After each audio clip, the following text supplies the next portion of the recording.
Shalom.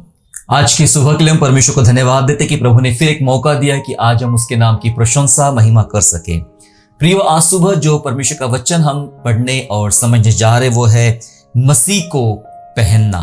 जी हाँ, मसीह को पहनना, इस विषय पर आज हम परमेश्वर के वचन से बात करेंगे। जब हम पहनावे की बात करते हैं, पहनने की बात करते हैं, तो ऐसा लगता है कि मसीह कोई वस्त्र का नाम है। जी हाँ, इन सब बातों को समझेंगे आगे। ये कौन सा वस्त्र है, कैसा वस्त्र है, क्यों इसे पहनने की आवश्यकता है, क्या जानकारी लेने की आवश्यकता है, इन सारी बातों को हम समझेंगे बाइबल में से और समझने का प्रयास करेंगे। लेकिन मसीह को पहनने से पहले दरअसल कुछ बातों को हमें जानना होगा कि पहनना होता क्या है और पहनने से लाभ क्या होते हैं। यदि हम पहनावे की बात करें, अगर पुलिस के पहनावे की बात करें, पुलिस का अपनी एक वर्दी होती है, अपना एक यूनिफॉर्म होता है। जब पुलिस अपना यूनिफॉर्म पहनती है तो इसका यह मतलब होता है कि यूनिफॉर्म पहनी हुई पुलिस अपराधियों को पकड़ना है, अपराधियों को दंड देना है, लेकिन खुद अपराध नहीं करना है। जब पुलिस कोई वर्दी पहनती है तो खुद अपराध नहीं करना है, इसलिए वर्दी पहनाई गई है। आपको कोई अपराध नहीं करना है, लेकिन आपको अपराधियों को पकड़ना है, अपराधियों को सजा देना है। यह बात अलग है कि बहुत सारे लोग ऐसा काम नहीं करते, पर हम उन पर बात नहीं करेंगे। हम बात करेंगे वर्दी और पहनावे की, यूनिफॉर्म की। अगर डॉक्टर का जो पहनावा होता है, डॉक्टर की जो यूनिफॉर्म होता है, डॉक्टर का यूनिफॉर्म इसलिए होता है ताकि वो डॉक्टर मरीजों की जान बचा सके। ठीक है, उनको मारना उनका काम नहीं है, लेकिन उनकी जान बचाना डॉक्टर का काम है। और यही जान बचाने के लिए उन्हें वह पहरावा, उन्हें वह यूनिफॉर्म दिया गया है। जी हाँ, तो हमने पुलिस और डॉक्टर के बारे में जब बात किया तो उन्हें जो वर्दी या जो पहरावा या यूनिफॉर्म जो दिया गया है वो इस काम के लिए है कि वे अपराधियों को पकड़े या फिर मरीजों को चंगा करे, लेकिन खुद होके कोई अपराध ना करे। जब वर्दी पहने हैं, जब वह यूनिफॉर्म पहने हुए हैं, तो कोई अपराध ना करे। इस बात को यूनिफॉर्म दर्शाता है। यूनिफॉर्म हमें हमारी जिम्मेदारियों को दर्शाता है और हमें अनुशासित करता है। यूनिफॉर्म, जी हाँ, आपकी जिम्मेदारी, आपका कर्तव्य क्या है, आपको क्या करना चाहिए, परमेश्वर आपके द्वारा क्या करना चाहता है, इन सारी बातों को आपका यूनिफॉर्म दर्शाएगा। और जब आप यूनिफॉर्म में रहेंगे तो आपको यह पता रहेगा कि अब मेरा कर्तव्य, अब मेरी जिम्मेदारी क्या है। और जब यूनिफॉर्म पहने हुए हो तो यही यूनिफॉर्म आपको अनुशासित करेगा। मान के चलो आपने पुलिस का यूनिफॉर्म पहना, पुलिस है, तो आपको अनुशासित करता है कि आपको केवल अपराधियों को पकड़ना है, अपराधियों को दंडित करना है, ना कि आपको खुद अपराध करना है। ये आपको अनुशासित करता है वो वर्दी, वो यूनिफॉर्म। जब हम मसीह को पहनने की बात करते हैं, मसीह को क्यों पहनना है, क्यों हमें धारण करना है, इन बातों को जब हम समझेंगे तो उसके पहले एक बात और जान ले कि परमेश्वर ने भी एक पहरावा पहना है। जी हाँ, परमेश्वर ने भी एक पहरावा पहना है और उसी पहरावे के कारण पूरी दुनिया स्थिर है। पता है कौन सा पहरावा है? मेरे साथ निकालेंगे भजन संहिता अध्याय 93 और वचन 1, साम चैप्टर 93 एंड वर्स 1। पढ़िए किस प्रकार लिखा है उसमें। यहोवा राजा है, उसने महात्मय को पहरावा पहना है। यहोवा राजा है, उसने महात्मा का, महान कामों का, महान आत्मा का पहरावा पहना है। यहोवा पहरावा पहने हुए और सामर्थ का फेटा बांधे है। यहोवा क्या पहना है? पहरावा पहना है, और ये धार्मिकता का या फिर महात्मा का पहरावा पहना है और सामर्थ का फेटा बांधा हुआ है। देखो, ये परमेश्वर का पहरावा, ये बांधा हुआ है, तो इसकी वजह से क्या हो रहा है? इस कारण जगत स्थिर है, वह नहीं टलने का। यस, इस कारण जगत स्थिर है और वह टलता नहीं है। हालेलुया, कितनी सुंदर बात है कि परमेश्वर ने खुद महात्मा का, महान आत्मा का, महान कार्यों का, धार्मिकता का पहरावा पहना है और उसने सत्य का फेटा बांधा है ना। और इस कारण बाइबल कहती है कि उसने जो पहरावा पहना है, उस धार्मिकता के पहरावे के कारण पूरी सृष्टि स्थिर है और मजबूत खड़ी हुई है। आप और मैं हमारी मेहनत से, हमारे साइंस से, हमारी ताकतों से हम खड़े नहीं हैं। दरअसल परमेश्वर ने ऐसा एक पहरावा पहना है जिसका नाम धार्मिकता है। उसके कारण ये पूरी दुनिया परमेश्वर ने स्थिर करके रखा हुआ है। ये था परमेश्वर के बारे में, उसने पहना है। अब वो बात करता है कि जो उसको चाहने वाले हैं, जो उसको मानने वाले, उस पर विश्वास करने वाले हैं, वे सब मसीह को धारण करें, मतलब मसीह को पहन ले। जैसे परमेश्वर ने खुद एक पहरावा पहना है, अब वो चाहता है कि वो खुद एक पहरावा बनकर विश्वासियों को, परमेश्वर अपने बच्चों को वो पहरावा धारण करना चाहता है, देना चाहता है। इसके लिए हम पढ़ेंगे, रोमियो की पत्री में चलेंगे, मतलब रोमियो की पुस्तक में चलेंगे, रोमियो की पुस्तक और अध्याय 13 और वचन 14, रोमन चैप्टर 13 एंड वर्स 14 पढ़िएगा। वरन प्रभु यीशु मसीह को पहन लो और शरीर की अभिलाषाओं को पूरा करने का उपाय न करो। जी, लिखा है परमेश्वर को पहन लो, परमेश्वर प्रभु यीशु मसीह को पहन लो। हमने आज वही सीख रहे, यीशु मसीह कोई वस्त्र नहीं है, पर दरअसल वस्त्र का एक अलंकार, एक रूप दिया गया है परमेश्वर को, कि उस परमेश्वर को, यीशु मसीह को तुम पहन लो, तुम उसको धारण कर लो, और जब तुम मसीह को पहन लोगे तो शरीर की अभिलाषाओं को पूरा करने का उपाय नहीं कर पाओगे। जी हाँ, जैसे ये गलतियों की पुस्तक में 5वें अध्याय में जो शरीर के काम बताए गए हैं, शरीर की अभिलाषाएं बताई गई है, उसे तुम कभी भी पूरा नहीं कर पाओगे जब तक मसीह की वर्दी, मसीह का यूनिफॉर्म आपने पहना है। मैंने आपको उदाहरण से समझा दिया, पुलिस और डॉक्टर के उदाहरण से, कि जब तक वो पहरावा पहने हैं, वे उन्हें वही काम करना है जिस बात के लिए उनको वो पहरावा या यूनिफॉर्म दिया गया है। वे अपराध नहीं कर सकते, वे पाप नहीं कर सकते। जितनों ने मसीह को पहन लिया है, सुन लीजिएगा, जितनों ने मसीह को पहन लिया है, वे लोग शरीर की अभिलाषाओं को, मतलब पापमय अभिलाषाओं को, पापमय कामों को, पापी कामों को करने का उन्होंने उपाय भी नहीं करना है, सोचना भी नहीं है, नहीं कर सकते हैं तब तक जब तक मसीह को धारण करके, मसीह को पहन करके उन्होंने रखा हुआ है।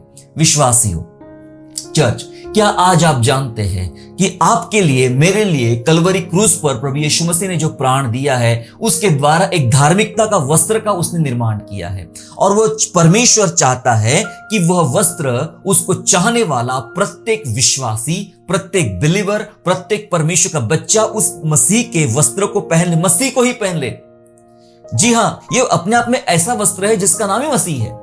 मसीह को ही धारण कर ले। जब आप मसीह को धारण कर लेते हो तो फिर आप दिखाई नहीं देंगे, आप छुप जाएंगे। हमारे वस्त्र हमें छुपा देते हैं, हमें सुंदर बनाते, हमारे वस्त्र हमें सुंदर बनाते, हमारे तमाम बुराइयों को छुपा देते हैं। जी हाँ, मसीह, यीशु मसीह ने हमारे गुनाहों को छुपा दिया है, गुनाहों को दूर कर दिया है और उसके ऊपर सुंदर वस्त्र धारण करवाया हमें। तो आज आपको और मुझे, हम सबको ये चाहिए कि आज हम मसीह को धारण कर ले, मसीह को पहन ले, और जब तक मसीह आपके ऊपर है, आपने मसीह को पहन रखा है, मैं आपको बता देना चाहता हूं, आप पाप नहीं कर सकते, कर भी नहीं पाओगे, क्योंकि मसीह को आपने पहन रखा है। और वो वर्दी, वो मसीहत, मसीह की शिक्षाएं, मसीह की बातें, वो आपको बार बार रोकेगी। जी हाँ, कई सारे लोगों को यह अनुभव होगा कि जब उन्होंने परमेश्वर के वचन को स्वीकार किया है, मसीह को अपने अंदर धारण करके रखा है, और जब कभी पाप करने की अभिलाषा आती है, पाप करने की इच्छा प्रकट होती है, तो भीतर से परमेश्वर आवाज देता है, नहीं मेरे बेटे, नहीं मेरी बेटी, ये तेरे लिए पाप होगा। और वो आवाज हमें रोक देती है। मैंने कहा, जब हम यूनिफॉर्म पहने रहते हैं तो यूनिफॉर्म हमें हमारी जिम्मेदारी भी दर्शाता है और साथ ही साथ हमें अनुशासित भी करता है।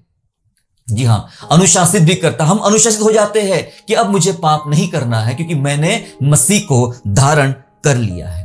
कुछ बातों को हम जल्दी जल्दी समझने का प्रयास करेंगे कि क्या करता है ये वस्त्र जो परमेश्वर के द्वारा दिया जाता है। ये वस्त्र करता क्या है? परमेश्वर जो वस्त्र पहनाता है उसके द्वारा पाप की नग्नता को ढांका जाता है। एक बात जान लीजिए, जो मसीह, परमेश्वर जो आपको वस्त्र दे रहा है, उस वस्त्र देने के पीछे जो रीजन है, कारण है, वो ये है कि पाप की नग्नता, पाप नग्न है मेरे प्यारों, पाप नग्नता के समान है। क्योंकि जब कोई व्यक्ति पाप करता है तो तकरीबन वो नग्न हो जाता है ना, तकरीबन वो नग्न हो जाता है और सबको दिखाई पड़ता है कि ये पापी है।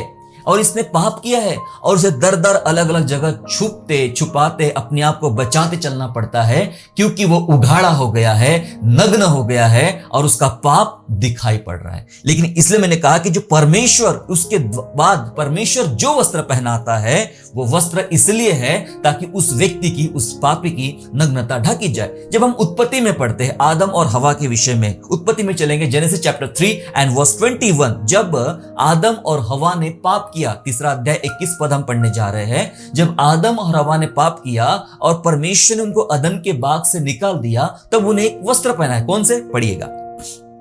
और यहोवा परमेश्वर ने आदम और उसकी पत्नी के लिए चमड़े के अंगरखे बनाकर उनको पहना दिए। यस, चमड़े के अंगरखे बनाकर उनको पहना दिए, क्योंकि आदम और हवा ने पाप किया और उन्हें यह पता चला कि हम तो नंगे हैं, हमने तो पाप किया, हम तो नंगे। जब पाप आया तब ये समझ भी आई उनको कि हम तो नंगे हैं। उन्होंने अपने आप को अंजीर के पत्तों से अपने आप को छुपाने का प्रयास किया, अंजीर के पत्तों से उन्होंने लपेट लिया और अपने आप को छुपाने का प्रयास किया। लेकिन परमेश्वर ने उनकी जरूरत समझी कि अंजीर के पत्ते उनकी नग्नता को नहीं छिपा पाएगी। ये अंजीर के पत्ते हो सकता है कुछ ही पल में खत्म हो जाएंगे, खराब हो जाएंगे, सूख जाएंगे, सड़ जाएंगे। इसलिए जब परमेश्वर ने अदन के बाग से उन्हें बाहर निकाला तो लिखा है वचन में कि उन्होंने चमड़े के अंगरखे, परमेश्वर ने चमड़े का अंगरखा दिया। अब अदन के बाग में चमड़े की कोई दुकान नहीं थी, चमड़े का कोई कारखाना नहीं था, तो ये चमड़ा आया कहां से? जी हां, यहां पर जो बाइबल में बात कर रही है, यहां आदम और हवा के पापों की नग्नता को छिपाने के लिए परमेश्वर को एक पशु की बलि देना पड़ा, एक पशु की बलि देना पड़ा और उस पशु का चमड़ा निकालकर फिर आदम और हवा को पहनाया गया। ये हमें ये पशु की बलि एक बात दर्शाती है कि पाप तो आदम और हवा ने किया, लेकिन उनके पापों की नग्नता को छुपाने के लिए किसी एक को मरना पड़ा। वो पशु दर्शाता, मरा हुआ पशु दर्शाता है यीशु मसीह को, यीशु मसीह की धार्मिकता को दर्शाता। तुमने पाप किया, लेकिन तुम्हारे पापों को छुपाने के लिए वो यीशु मसीह मर गया और उसका चमड़ा निकालकर तुमको पहना दिया गया। मतलब उसको मारकर, उसकी धार्मिकता निकालकर तुम्हें पहना दी गई। आज आपको और मुझे, जब हम आदम और हवा की संतान हैं, पाप के कारण आगे बढ़े, तो पाप को छुपाने के लिए, ढाकने के लिए, नग्नता को छुपाने के लिए परमेश्वर ने चमड़े के अंगरखे आदम और हवा को दिए। लेकिन जब हम नया नियम में आते हैं और सातों कलीसियाओं के नाम संदेश है। सातों कलीसिया का मतलब होता है ये ऐसी कलीसिया जो परमेश्वर का वचन जानती है, परमेश्वर को मानती है, परमेश्वर के सिद्धांतों को जानती है और बहुत सारी बातें समझने के लिए उस समय शायद इतनी आसानियां, सुविधाएं नहीं थी, संसाधन नहीं थे, पर आज बहुत ज्यादा आसान है सब बातें हैं कलीसिया में। लेकिन उसके बावजूद भी कुछ ऐसे पाप दिखाए जाते हैं, ऐसे पाप देखे जाते हैं उनके अंदर में। और आज जरूरत है कलीसिया को भी एक ऐसा वस्त्र लेने की जो कभी आदम और हवा को परमेश्वर ने पहनाया था, और परमेश्वर यही चाहता है कि ऐसा वस्त्र आज कलीसिया भी पहन ले। मेरे साथ निकालेंगे रेवलेशन चैप्टर 3 वर्स 18, प्रकाशित वाक्य अध्याय 3 और वचन 18। पढ़िए क्या लिखा है। इसीलिए मैं तुझे सम्मति देता हूँ कि आग में ताया हुआ सोना मुझसे मोल ले कि तू धनी हो जाए, और श्वेत वस्त्र ले कि पहनकर तुझे अपने नंगेपन की लज्जा न हो, और अपनी आंखों में लगाने के लिए सुरमा ले कि तू देखने लगे। जी, वचन में लिखा है, दरअसल ये लौदीकिया की कलीसिया के लिए बोला गया था। लौदीकिया की कलीसिया के लिए बोला गया था। क्या बोला परमेश्वर ने कि तेरे अंदर तेरा प्रेम ठंडा हो गया है, तेरे अंदर पवित्रता चली गई है, तेरे अंदर का विश्वास कम हो गया है, तेरे अंदर का वचन कमजोर हो गया है। कलीसिया से बात कर रहा परमेश्वर और उसको कहता है कि सम्मति दो कि आग से ताया हुआ सोना मुझसे ले, ताकि तू धनवान हो जाए। और लिखा है वचन में, श्वेत वस्त्र ले कि पहनकर तुझे अपने नंगेपन की लज्जा ना हो। कौन दे रहा है? यीशु मसीह श्वेत वस्त्र, सफेद वस्त्र दे रहा है कलीसिया के लिए, ताकि उसको उसके नंगेपन की लज्जा ना हो।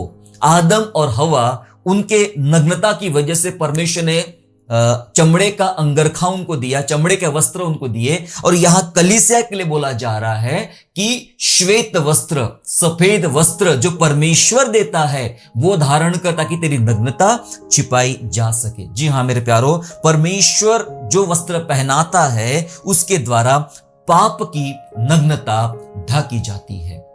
आपके और मेरे जीवन में पाप तब भी था, कई बार पाप देखा जाता है जब आदम और हवा परमेश्वर की उपस्थिति में चलते थे, बैठते थे, बात करते थे, तब भी उन्होंने पाप कर लिया, तब भी उन्होंने परमेश्वर की नहीं सुनी। आज कलीसिया की बात करते हैं। कलीसिया में आज हमारे पास परमेश्वर का वचन है, सिखाने वाले अगुवे हैं, पवित्र आत्मा की विशेष सहायता है और भक्तों की संगति है, फेलोशिप है। उसके बावजूद भी बहुत सारे लोगों में विभिन्न प्रकार के पाप पाए जाते। पाप अपनी पकड़ बहुत तेजी से परमेश्वर के लोगों पर पकड़ना चाहता है, बहुत तेजी से पकड़ना चाहता है। और इस कारण कलीसिया को, मुझे और आपको चाहिए एक ऐसा यूनिफॉर्म पहनने की कि यदि वह व्यक्ति उस यूनिफॉर्म में है तो पाप उसे पकड़ नहीं पाएगा। जी हां, पाप उसे पकड़ नहीं पाएगा। यूनिफॉर्म की अपने आप में इतनी ज्यादा अहमियत है, पाप उसे पकड़ नहीं पाता है। जैसे अगर किसी ने कोई पुलिस की वर्दी में है, अगर सादे कपड़ों में है, तो हो सकता है लोग उससे ऊंची आवाज में बात करें या उससे डरे ही नहीं। लेकिन जैसे ही कोई वो व्यक्ति वर्दी धारण कर ले, यूनिफॉर्म धारण कर ले, तो सब लोग डर जाते हैं कि अब इनसे बात करना बड़ा मुश्किल है, कोई इनको टच नहीं करना चाहिए, किसी ने कुछ बोलना नहीं चाहिए, सब ने दूर रहना, सब डरना शुरू हो जाएंगे। तो वर्दी की ताकत है ये, यूनिफॉर्म की ताकत है ये। जब आप यूनिफॉर्म में नहीं हैं तो पाप की पकड़ तेजी से आपके ऊपर आ रही है। आदम के पास भी यूनिफॉर्म नहीं था, इसलिए परमेश्वर ने चमड़े का यूनिफॉर्म दिया। यहां लौदीकिया की कलीसिया को बताया जा रहा, तुम्हारे पास भी यूनिफॉर्म नहीं है, तेरे सब कामों में तुझे शून्य पाया है, तुम्हारे पास भी यूनिफॉर्म नहीं है, इसलिए तुम्हारे लिए भी परमेश्वर कहता है मैं तुम्हें श्वेत वस्त्र देता हूं ताकि तुम्हारी नग्नता छिप जाए। जब आप मसीह के यूनिफॉर्म को, मसीह को धारण कर लेते हो, तो सबसे बड़ा असर जिस पर आता है वो है पाप पर। सबसे बड़ा असर पाप पर आता है। पाप जो अपनी पकड़ मजबूत करना चाहता है परमेश्वर के लोगों पर, कलीसिया पर, विश्वासियों पर अपनी पकड़ मजबूत करना चाहता है, उसकी पकड़ ढीली हो जाती है। वो डरता है, वो सोचता है क्योंकि परमेश्वर का वस्त्र इसके ऊपर धारण है, परमेश्वर मसीह यीशु को इसने धारण कर लिया है। क्या आप जानते हैं जब शैतान स्वर्ग में प्रभु से बात करने जाता है अय्यूब के विषय में, तो वो कहता है तूने उसके चारों तरफ बाड़ा बांध के रखा है, इसलिए मैं उसको छू नहीं पा रहा हूं। जी हां, वो भी जानता है कि परमेश्वर का वस्त्र धारण किया हुआ है अय्यूब ने, परमेश्वर की विशेष सुरक्षा में अय्यूब है, इसलिए पाप उसको छू नहीं पा रहा है, पाप उसको पकड़ नहीं पा रहा है, क्योंकि उसके अंदर परमेश्वर के काम दिखाई पड़ रहे थे। आपके और मेरे अंदर यदि परमेश्वर का काम है, परमेश्वर की धार्मिकता का वस्त्र, इवन खुद यीशु मसीह को जब हम पहन लेते हैं तो पाप की पकड़ ढीली हो जाती है।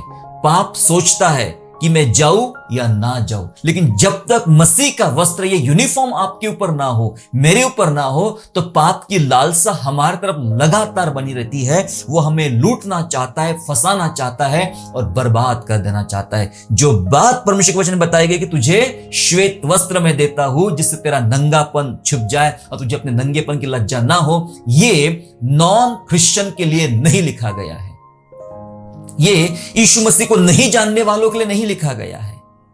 जी हां, ये उनके लिए लिखा गया है जो कलीसिया के सदस्य थे लौदीकिया के। ये उनके लिए लिखा गया है कि जिनके काम अधूरे पाए गए परमेश्वर की नजर में। ये उनके लिए लिखा गया है जिन्होंने यीशु मसीह को जानकर भी पाप किया है। ये उनके लिए लिखा गया है जो लोगों ने अपने आप को परमेश्वर के योग्य तैयार किया ही नहीं।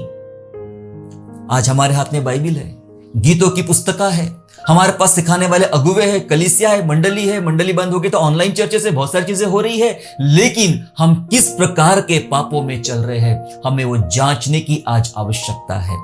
यदि आज आपको लगता है कि मैं पापों में चल रहा हूं, तो अभी भी अवसर है, अभी भी मौका है। जो वस्त्र परमेश्वर देना चाहता है, आइए हम मिलके मसीह को पहन ले, मसीह को धारण करें। मैं आपको कुछ वस्त्रों के बारे में बता देना चाहता हूं। कुछ ऐसे वस्त्र जिसमें धोखा देने वाला वस्त्र भी है, मतलब धोखा देने के लिए तैयार किया गया वस्त्र, और एक वस्त्र ऐसा है जिसको धार्मिकता का वस्त्र बोला जाएगा। क्या होता है, थोड़ा जांच भी करेंगे अपने आप की कि मैं कौन से वस्त्र में हूं, मैं कौन से यूनिफॉर्म में हूं। धोखा देने वाले वस्त्र के अंदर मैं हूं या मैं धार्मिकता के वस्त्र में हूं। ये धोखा देने वाला वस्त्र और धार्मिकता के वस्त्र का भेद जो है मैं आपके सामने आज बता देना चाहता हूं। क्या है, उत्पत्ति 27 में चलेंगे, वचन 15, जेनेसिस चैप्टर 27 एंड वर्स 15, 15 वचन में क्या हुआ था, पढ़िएगा। तब रिबका ने अपने पहलौटे पुत्र एसाव के सुंदर वस्त्र जो उसके पास घर में थे लेकर अपने छोटे पुत्र याकूब को पहना दिए। यस, रिबका ने क्या किया, रिबका ने ये किया कि उसको लगा कि मेरा बेटा एसाव शिकार करने गया है और वह धोखे से, चालाकी से अपने दूसरे बेटे याकूब को उसके पिता की आशीष दिलवाना चाहती है। चालाकी के साथ, धोखे के साथ, धूर्तता के साथ वो आशीष दिलाना चाहती है। तो धूर्तता के लिए क्या किया गया, याकूब ने मन बोल दिया कि मेरे पापा इसहाक मुझे पहचान लेंगे मेरी आवाज से, क्योंकि मेरे भाई के ऊपर तो बहुत सारे बाल है बदन के ऊपर में, मेरे ऊपर तो बाल ही नहीं है, पहचान लेंगे उसे कपड़ों की सुगंध से पहचान लेंगे। तो रिबिका ने क्या किया, बोले टेंशन मत ले, मेरे पास उपाय है। जो एसाव के कपड़े थे वो एसाव के कपड़े याकूब को पहना दिए। किस लिए, धोखा देने के लिए। किसको धोखा देना है, अपने पिता इसहाक को धोखा देना है। वो वस्त्र पहना, जैसे लिखा है वचन में, अपने छोटे बेटे को वो वस्त्र पहना दिए। ये धोखे का वस्त्र है, धोखा देने वाला वस्त्र है मेरे प्यारों। क्या आप जानते हैं कई बार हम ऐसे धोखे के वस्त्र पहने रहते हैं। क्या धोखा क्यों देना है, धोखा देने का रीजन क्या है, कारण क्या है, सिर्फ आशीष प्राप्त करना है, पिता के द्वारा आशीष, आशीर्वाद लेना है। वो पाने के लिए परमेश्वर का रास्ता न अपनाते हुए उन्होंने स्वाभाविक या संसार का रास्ता अपनाया, जो पापमय था। धोखा देने वाला वस्त्र धारण करके, धोखा देने का कपड़ा पहन के उसने धोखे से अपने पिता का आशीष, आशीर्वाद ले लिया। आप और मैं कहीं ना कहीं ऐसे वस्त्र पहनकर हम चल रहे हैं जिसका नाम है धोखे का वस्त्र। क्यों पहन रहे हैं, बस कुछ नहीं, अपना काम निकालना है, मुझे आशीर्वाद लेना है, मुझे ब्लेसिंग लेना है, मुझे चंगाई लेना है, मुझे ये लेना है, मुझे वो लेना है। हम कहीं ना कहीं किसी को ठगाना चाह रहे हैं, किसी के साथ झूठ बोलना चाह रहे हैं, किसी को मूर्ख बनाना चाह रहे हैं। हम अपनी पहचान को छुपा के कुछ नई पहचान लेकर जाना चाह रहे हैं, ताकि अगर मेरी असली पहचान समझ में आ जाए, अगर याकूब समझ में आ जाता तो इसहाक उसको आशीर्वाद नहीं देता, है ना। तो अपनी असली पहचान छिपाकर वो नकली पहचान ले, उस नकली पहचान के आधार पे, या क्या आप अपनी आशीष कमाना चाह रहे हो अपनी नकली पहचान के आधार पे, और इसलिए नकली पहचान के लिए आपने कोई नकली वस्त्र पहन के रखे हैं, नकली पोशाक, नकली यूनिफॉर्म पहन के रखा है। मिल तो जाएंगी आशीषें, लेकिन उसका परिणाम बहुत ही भारी होता है।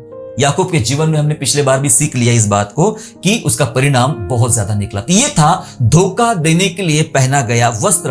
अब मैं आपको धार्मिकता का वस्त्र क्या होता है वो बताना चाहता हूं। इसके लिए मेरे साथ निकालेंगे अय्यूब की पुस्तक अध्याय 29, अय्यूब की पुस्तक अध्याय 29 और वचन 14, जोब चैप्टर 29 एंड वर्स 14। मैं धर्म को पहने रहा और वह मुझे ढाके रहा। मेरा न्याय का काम मेरे लिए बागे और सुंदर पगड़ी का काम देता था। यस, ये बोलता है मैं धर्म को पहने रहा। सुन लीजिएगा ध्यान से, वो कहता है मैं धर्म को यानी धार्मिकता को मैं पहने रहा और वह मुझे ढाके रहा। कौन? परमेश्वर। आप सुन लीजिए, जब मैं धार्मिकता को पहन लेता हूं, धार्मिकता का वस्त्र, मसीह का वस्त्र पहन लेता हूं, तो होता क्या है, परमेश्वर हमें ढाक देता है अपने कपड़ों से, अपने वस्त्र से हमें ढाक देता है, दिखाई नहीं पड़ता है ना, ढाक देता है। और आगे लिखा है मेरा न्याय का काम, जो मैं न्याय से चलता था, न्याय के काम करता था, मेरा न्याय का काम मेरे लिए बागे, जो पोशाक पहना जाता है बागे, और सुंदर पगड़ी का काम देता था। धार्मिकता का वस्त्र इसे कहते हैं। जब आप परमेश्वर की धार्मिकता पहन लेते हो तो परमेश्वर आपकी सुरक्षा करता है, आपको ढाके रहता है। और जब आपके न्याय के काम, मसीह का यूनिफॉर्म पहन के, मसीह का वस्त्र पहन के, मसीह को धारण करके हम शरीर की अभिलाषा पूरी कर सकते ही नहीं है। तो आत्मा की अभिलाषा पूरी होगी, तो आप ईमानदारी से चलोगे। यह लिखा है, मैं न्याय से जो काम करता था, ईमानदारी से जो चलता था, वो काम मेरे लिए क्या बन गया? एक मेरा वस्त्र बन गया, मेरा बागा बन गया, मेरा वस्त्र बन गया। और वही सुंदर पगड़ी का काम भी देता था। कौन सा काम? मैंने जो धार्मिकता के वस्त्र पहन के जो न्याय के काम किए, वो वाले काम। यह है धार्मिकता का वस्त्र।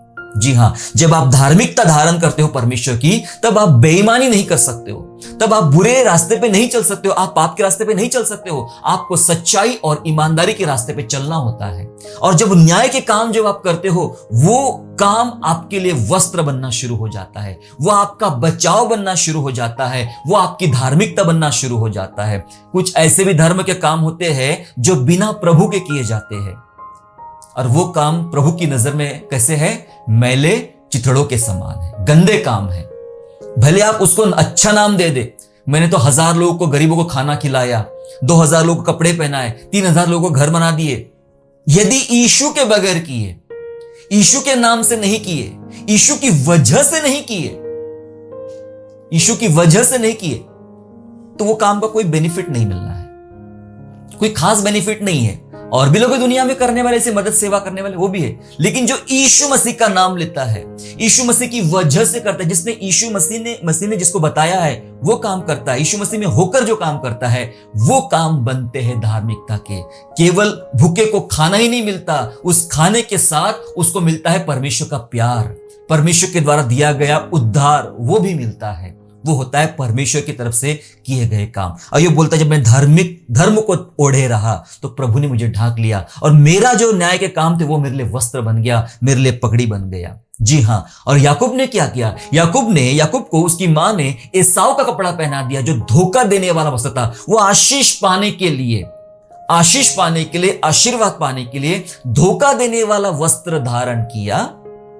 लेकिन अय्यूब कहता है, मेरी आशीष कैसी बनी? मैंने केवल धार्मिकता का वस्त्र धारण किया प्रभु के द्वारा, और न्याय से चलता रहा, और वही मेरे लिए आशीष बन गया। जब आप परमेश्वर की धार्मिकता में चलोगे, परमेश्वर के वस्त्र धारण करोगे, तो आपको नकली वस्त्र पहनने की जरूरत नहीं है, अपनी पहचान छुपा के नकली पहचान लेने की जरूरत नहीं है। परमेश्वर धार्मिकता के मार्ग से ही आपको और मुझे आशीष देगा। इसलिए जरूरी है कि हम मसीह को धारण करें या मसीह को पहन ले। जब हम बपतिस्मा लेते हैं तो हमें यह बात ऐसा लगता है कि बपतिस्मा कोई दीक्षा है, कोई काम है। जी नहीं, बहुत सारे लोग बपतिस्मे के विषय में नहीं जानते हैं, और बपतिस्मे के कारण वो काफी भूल में पड़े हैं और अनजान है, अज्ञान है। जी हां, जब हम बाइबल का प्रॉपर ज्ञान, नॉलेज नहीं रखते हैं, तब हमारे साथ धोखा होता है, बुरा होता है। इसलिए जरूरी है सारी बातें सोच समझ के किया करें।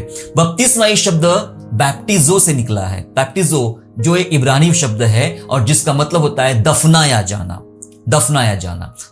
जो लोग बपतिस्मा लेते हैं, जो प्रत्येक विश्वासी जो बपतिस्मा लेते हैं, दरअसल वे मसीह को पहन लेते हैं। अगर सच्चे भाव से आपने सोच समझ के यदि बपतिस्मा लिया है, दफन किया जाना, किसको दफन? अपने पापों को, अपने आप को दफन कर देना। मैं मर गया और मुझ में अब मसीह जिंदा है। जब आप दफन कर देते हो तो प्रत्येक विश्वासी मसीह को पहन लेता है। गलतियों अध्याय 3 और वचन 27, गलाटियंस चैप्टर 3 वर्स 27। देखिए क्या लिखा है, और तुम में से जितनों ने मसीह में बपतिस्मा लिया है, उन्होंने मसीह को पहन लिया है। जी हाँ, जिन्होंने मसीह में बपतिस्मा लिया है, उन्होंने मसीह को पहन लिया है। मतलब जो लोग मर चुके हैं। बपतिस्मा का और शब्द कैसा होगा? एकदम जनरल भाषा में बोले तो अंतिम संस्कार, दफन हो जाना, उसका मीनिंग वही होता है बपतिस्मा का। जो लोग दफन हो चुके हैं, जिनका अंतिम संस्कार हो चुका है, क्या है उनके लिए? बाइबल बोलती है उन्होंने मसीह को पहन लिया है। मेरे प्यारो, जब तक ये संसार और सांसारिकता और संसार के पापों के लिए अपने आप को खत्म नहीं कर देते हैं, तब तक मसीह का पोशाक नहीं पहन सकते हैं, तब तक मसीह को नहीं पहना जा सकता है। इसलिए बपतिस्मा को भी हमें समझना हमारे लिए जरूरी है, जिसके द्वारा हम ये सीखते हैं कि मसीह को कैसे पहनना चाहिए। मसीह को पहनने का मतलब होता है संसार पर जय प्राप्त करना। सिर्फ इतना नहीं, बपतिस्मा लेना ही काफी नहीं होता है। बपतिस्मे के बाद तो आपका जीवन नया बन जाता है। अब आप संसार के लिए बिल्कुल भी नहीं रहते हो, अब आप परमेश्वर के लिए रहते हो। साथ ही साथ मसीह को जब पहन लेते हो तो इसका यह मतलब होता है कि आप संसार पर विजय प्राप्त कर रहे हो। विजय प्राप्त क्या है? संसार पर विजय प्राप्त करना, संसार में जो पाप चल रहे हैं, संसार में जो कार्य चल रहे हैं, संसार में जो घटनाएं चल रही है, इन सब चीजों के साथ आपको जय प्राप्त करते हुए चलना चाहिए। और जो इन पर जय प्राप्त करता है दरअसल वो मसीह को धारण करता है या मसीह को पहन लेता है। मेरे साथ निकालेंगे Revelation chapter 3 and verse 4 and verse 5, प्रकाशित वाक्य अध्याय 3 और वचन 4-5। पर हाँ, सरदीस में तेरे यहाँ कुछ ऐसे लोग हैं जिन्होंने अपने अपने वस्त्र अशुद्ध नहीं किए। वे श्वेत वस्त्र पहने हुए मेरे साथ घूमेंगे क्योंकि वे इस योग्य हैं। सरदीस की कलीसिया के नाम, सातों कलीसिया के नाम जो संदेश था उसमें से एक कलीसिया है सरदीस की कलीसिया। और सरदीस की कलीसिया के बारे में लिखा है परमेश्वर ने कि ऐसे लोग हैं तेरे यहाँ जिन्होंने अपने वस्त्र अशुद्ध नहीं किए। कलीसिया में कुछ लोग ऐसे भी है, बता रहा प्रभु का वचन हमें, जिन्होंने अपने वस्त्र अशुद्ध नहीं किए। कितनी सुंदर बात है ना। काश परमेश्वर मेरे बारे में और आपके बारे में ऐसा कह सके कि इसने अपने वस्त्र अशुद्ध नहीं किए हैं। लिखा है ऐसे लोग हैं जिन्होंने अपने वस्त्र अशुद्ध नहीं किए हैं, वे श्वेत वस्त्र पहने हुए मेरे साथ घूमेंगे। यीशु कहता है वे श्वेत वस्त्र पहने हुए मेरे साथ घूमेंगे क्योंकि वे इस योग्य है। जिन्होंने पाप नहीं किया, जिन्होंने अपने आप को अशुद्ध नहीं किया, वे इस लायक है कि वे परमेश्वर के साथ घूमेंगे। आगे, जो जय पाए, अब सुन लीजिएगा, जो जय पाए उसे इसी प्रकार श्वेत वस्त्र पहनाया जाएगा। आमेन। जो जय पाए, संसार की बातों पर जय पाए, उसे इसी प्रकार श्वेत वस्त्र, एक ऐसा वस्त्र जो स्वर्ग में परमेश्वर में पहनाएगा, श्वेत वस्त्र पहनाया जाएगा। और मैं उसका नाम जीवन की पुस्तक में से किसी रीति से न काटूंगा। बस, तो जो जय पाए उसे परमेश्वर श्वेत वस्त्र पहनाएगा। और सरदीस की कलीसिया में ऐसे लोग हैं जिन्होंने अपने आप को अशुद्ध नहीं किया है, वे परमेश्वर के साथ घूमेंगे, वो इस योग्य है, ऐसा लिखा गया है। मेरे प्यारो, मसीह को पहनने का मतलब है संसार पर जय प्राप्त करना। क्या आप हार रहे हैं? हार रहे हैं परिवार में, जीवन में, इस संसार में, समाज में? क्या आप हार रहे हैं? अपने आप को यह महसूस कर रहे हो कि मैं हारा हुआ जीवन जी रहा हूं? ठीक है, कोई बात नहीं। यह हार को परमेश्वर के वचन से जांचना शुरू करें। यह हार संसार के कारण हो रही है या परमेश्वर के वचन के कारण हो रही है? यदि परमेश्वर के वचन के कारण आपकी हार हो रही तो आप धन्य हैं, आप धन्य हैं। संसार के कारण हार हो रही है तो आप ठीक नहीं है, चल रहा है। बाइबल बात कर रही है हारने का मतलब, संसार में हारने का मतलब परमेश्वर के राज्य में जय प्राप्त करने के समान है। मतलब इस पर जय प्राप्त करना, भले दुनिया की नजर में आप हारे हुए हो, लोग आप पर हंसेंगे, लोग आपको तुच्छ जानेंगे, लोग कहेंगे ये हमारे साथ रेस में नहीं दौड़ता है, हम जिस रेस में दौड़ रहे हैं, संसार की रेस में दौड़ रहे हैं, ये हमारे साथ नहीं दौड़ रहा है, ये तो बेकार है, ये हारा हुआ है। आपको शायद लोग घृणित नजर से देखेंगे, निचली नजर से देखेंगे, खराब नजर से आपको देखेंगे, सोचेंगे ये तो पागल हो चुका है, किसी काम का नहीं है। कोई बात नहीं, हार जाओ संसार में। लेकिन दरअसल आप हार नहीं रहे हो, आप संसार पर जय प्राप्त कर रहे हो। जो रेस जीतता है जरूरी नहीं है कि वो विजेता है। दरअसल आत्मिक जगत में हारने वाला ही, संसार में हारने वाला ही विजेता कहलाता है। जब हम संसार में हारे हुए होते हैं, दरअसल हम जय प्राप्त करते होते हैं। लोग हमें पागल समझेंगे, कोई बात नहीं, कोई बात नहीं, चलेगा, पर मैं जय प्राप्त किया हुआ हूं। जब आप जय प्राप्त करते हो, इसका मतलब होता है आपने संसार को जीत लिया है और आप योग्य बन गए हो एक ऐसा वस्त्र पहनने के, एक ऐसा यूनिफॉर्म पहनने के जो स्वर्ग में परमेश्वर हमको पहनाने वाला है। आखिरी वचन पढ़ के हम समाप्त करेंगे। अगर आपको मसीह को पहनना है, हम यही विषय को सीख रहे हैं, अगर आपको मसीह को पहनना है तो अपने पुराने पापों में मनुष्य को उतारना होगा, उतारना होगा। कुरिन्थियों की पत्री बोलती है आप पहनना चाहते हो लेकिन उतारना नहीं चाहते हो। हम इस तंबू में कराहते हैं। जी हां, पहनने के लिए बहुत उत्सुक है, हर कोई पहनना चाहता नया वस्त्र, पर नया वस्त्र तब पहना जाता है जब आप पुराना वस्त्र उतार डालते हो। जब आपको मसीह को पहनना है तो मसीह को आप अपने पुराने वस्त्र के ऊपर, मतलब पुराने पापों के ऊपर, पुराने धार्मिकता के ऊपर, पुराने कामों के ऊपर बिल्कुल भी नहीं पहन सकते। इसलिए तो एक प्रोसेस ठहराई परमेश्वर ने, बपतिस्मा, मर जाना, दफन हो जाना। दफन हो गया आदमी, मरे हुए आदमी का कोई मतलब नहीं कौन सा कपड़ा पहनता है, लेकिन उसके बाद जब मसीह अपना वस्त्र देता है वो अद्भुत हो जाता है। जी हाँ, मसीह को पहनने के लिए आपको पुराने पापों में मनुष्य को उतार देना पड़ेगा, तभी आप नया मनुष्यत्व यानी जो मसीह के द्वारा मिलता है उसे धारण कर पाओगे। इफिसियो अध्याय 4 और वचन 22 से वचन 24 पढ़ेंगे। Ephesians chapter 4 and verse 22 to 24। कि तुम पिछले चाल चलन के पुराने मनुष्यत्व को जो भरमाने वाली अभिलाषाओं के अनुसार भ्रष्ट होता जाता है उतार डालो, और अपने मन के आत्मिक स्वभाव में नए बनते जाओ, और नए मनुष्यत्व को पहन लो जो परमेश्वर के अनुरूप सत्य की धार्मिकता और पवित्रता में सृजा गया है। यस, तुम्हारे अगले चाल चलन के पुराने मनुष्यत्व को जो भरमाने वाली अभिलाषा के अनुसार भ्रष्ट होता जाता है उतार डालो। क्या उतारना है? पुराना मनुष्यत्व, पुराना स्वभाव, पुरानी बातें, वो बातें जो आपने उद्धार पाने से पहले की थी। जी हां, वो बातें कई बार हम पर असर करती है, पता है आपको, धीरे धीरे करते करते। इसलिए वचन कहता है तूने पहला सा प्यार छोड़ दिया है। मतलब जैसे मसीह में पुराने होते चले जाते हैं, वैसे उद्धार पाने से पहले जो हम पाप करते थे वो पाप हम पर हावी होना शुरू हो जाते हैं, वो स्वभाव हम पर हावी होना शुरू होता है। प्रभु कहता है अपने पुराने मनुष्यत्व को उतार डालो, उतार डालना है। फिर 23 वचन बोलता है अपने मन के आत्मिक स्वभाव में नए बनते जाओ।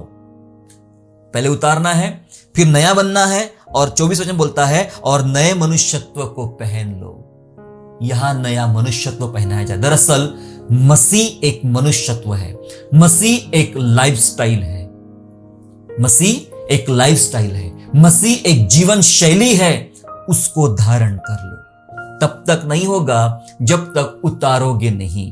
बर्तन जो पहले से ही भरा हुआ है, अगर उसको दोबारा भरा जाएगा तो बह जाएगा।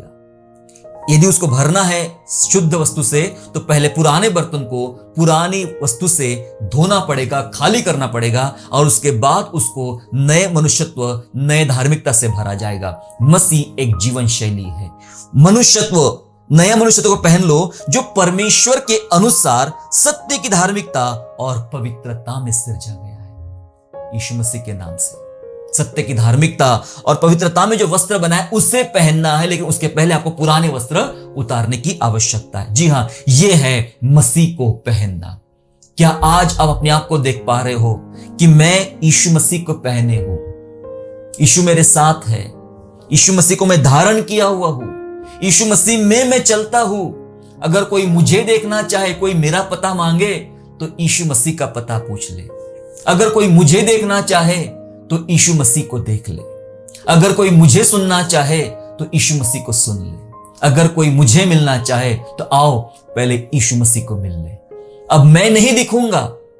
जब हम मसीह को पहन लेते हैं तब आपका मैं, आपका जीवन, आपका अस्तित्व, आपका स्वरूप, आपका चेहरा, आपके काम सब छिप जाते हैं, सब छिप जाते हैं। उसके ऊपर मसीह यीशु का वस्त्र धारण किया जाता है।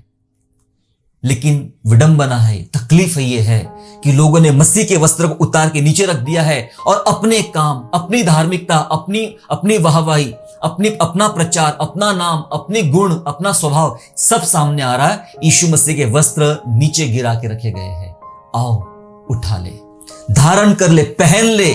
ये वस्त्र परमेश्वर में देना चाहता है। अगर आपको लगता है कि आपने अभी तक मसीह को नहीं पहना है, लौदीकिया की कलीसिया को याद रखिएगा मेरे प्यारो, बाइबल सिखाती तुम्हें मसीह को पहन लेना है। श्वेत वस्त्र ले ले। परमेश्वर ने वो वस्त्र धारण करके रखा है जिस कारण पूरी दुनिया आज सतर्क है, सक्षम है, या फिर मजबूत है, स्थिर है। यदि मैं यीशु मसीह को धारण करूं, यीशु मसीह को पहन लूं, तो मेरी दुनिया, मेरा आत्मिक दुनिया, मेरा आत्मिक जीवन सचमुच सक्षम हो जाएगा, परिपक्व हो जाएगा। आइए हम मसीह के वस्त्र धारण करने के लिए प्रभु से विनती करें, प्रभु से प्रार्थना करें, अपनी आंखें बंद करें। स्वर्गीय पिता, यीशु के नाम से आपके चरणों में आते हैं प्रभु जी। हम विश्वास करते हैं कि आप हमारे सच्चे जिंदा और पवित्र परमेश्वर है। आपने अपने वस्त्र आप हमें अपने वस्त्र पहनाना चाहते हैं पिता परमेश्वर। विनती करते कि आपके वस्त्र हम धारण करें, मसीह को धारण करें, और मसीह को धारण करने से हमारी नग्नता जो पाप के कारण हुई है वो दिखाई ना पड़े पिता परमेश्वर, हम छुप जाए। हे प्रभु हमें बचा, हम धोखा देने वाले वस्त्र पहन के संसार में घूम रहे प्रभु जी। पिता हमें ऐसे वस्त्रों की आवश्यकता नहीं है, लेकिन ऐसा वस्त्र जो धार्मिकता का है, न्याय का है पिता परमेश्वर, इस वस्त्र के द्वारा हमारी विजय होगी प्रभु जी। हम अनुग्रह मांगते हैं, हमें आशीष दे पिता परमेश्वर। प्यारे पिता परमेश्वर, बपतिस्मा के द्वारा पिता हम संसार में दफनाए गए, खत्म हो चुके, लेकिन अब हमने मसीह को पहन लिया है। यस लॉर्ड, हम जब पानी से बाहर निकले हमने मसीह को पहन लिया है। ये जो जीवन हम जी रहे यीशु राजा, मसीह को पहन कर ये जीवन जी रहे प्रभु जी। हम धन्यवाद करते, प्रार्थना करते प्रभु, जितने हमारे भाई बहने हैं उन्होंने अभी तक मसीह को धारण नहीं किया है, मसीह को नहीं पहना है, मैं विनती करता हूँ यीशु राजा आप उन सब पर भी दया कीजिए, ताकि मसीह को वे धारण करने वाले बने, पहनने वाले बने, और जब वे पहन ले तो संसार में वो दिखना बंद हो जाए, केवल मसीह यीशु मसीह दिखना चालू हो जाए। हम धन्यवाद करते यीशु राजा प्रभु, जब हम आपको पहनेंगे तो सचमुच हमारे जीवन के संकट, तकलीफें, पीड़ाएं प्रभु ये सब खत्म हो जाएगी, और प्रभु इनको सहने का भी हमें बल मिलेगा, और हम यीशु मसीह में सच्चा आनंद मनाएंगे प्रभु। हम धन्यवाद करते हैं प्रभु जी, आगे का समय आपके हाथ में सौंपते हैं, हमारी जिंदगी आपके हाथ में सौंपते हैं। धन्यवाद के साथ प्रभु यीशु मसीह के नाम से ये प्रार्थना मांगते हैं, आमीन।